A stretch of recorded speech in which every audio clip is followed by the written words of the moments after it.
আসসালামু আলাইকুম। আজকে আমি রান্না করব মুরগির মাংস। প্রথমে তেলের ভিতরে পেঁয়াজ দিয়ে পেঁয়াজটাকে হালকা বাদামি করে ভেজে নিয়ে তার ভিতরে লবণ দিয়ে দিলাম। লবণ দেওয়া শেষ হলে তারপরে পেঁয়াজটাকে আরও কিছুক্ষণ বাদামি করে ভেজে নেব। আরও কিছুক্ষণ বাদামি করে ভেজে নিয়ে তার ভিতরে দিয়ে দিলাম আদা রসুন পেস্ট।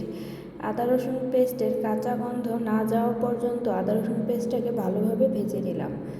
তারপরে এতে দিয়ে দিলাম হলুদ ও মরিচের গুঁড়ো।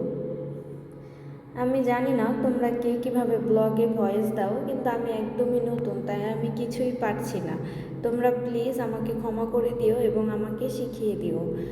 তোমরা অনেকে অনেক ধরনের গল্প করো ইউটিউবে এসে ভিডিও ভয়েস দেওয়ার সময়, কিন্তু আমি তো কিছুই পারছি না। প্লিজ তোমরা আমাকে ক্ষমা করে দিও।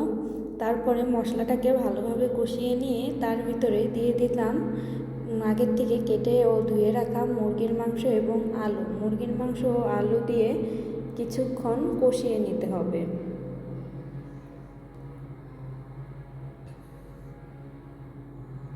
আমার কোনো ভুল হলে তোমরা অবশ্যই তা কমেন্ট বক্সে লিখে জানাবে, আমি অবশ্যই সেটাকে ঠিক করে নেওয়ার চেষ্টা করব।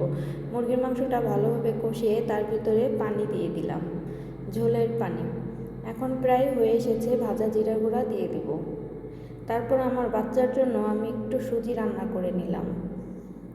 তারপরে পোলাও রান্না করার জন্য পোলাওর চালটাকে ভালোভাবে ভেজে নিচ্ছি। পোলাওর চালটা ভাজা হয়ে গেলে আমি এখানে পানি দিয়ে দমে বসিয়ে রাখবো। তারপর রান্না করব ডিমের কোরমা। এর জন্য পেঁয়াজ ও রসুন বেটে তার ভিতরে ডিম দিয়ে ও দুধ দিয়ে রান্না করে নিচ্ছি।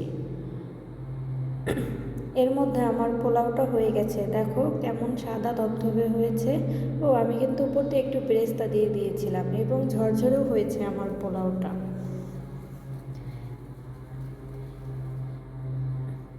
আমার রান্না প্রায় শেষ, আমি আরেকটু পেঁয়াজ বেরেস্তা দিয়ে দিলাম।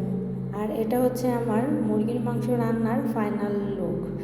এবং তারপরে পোলাও এবং ডিমের কোরমা, আর সকালে একটা সবজি রান্না করেছিলাম।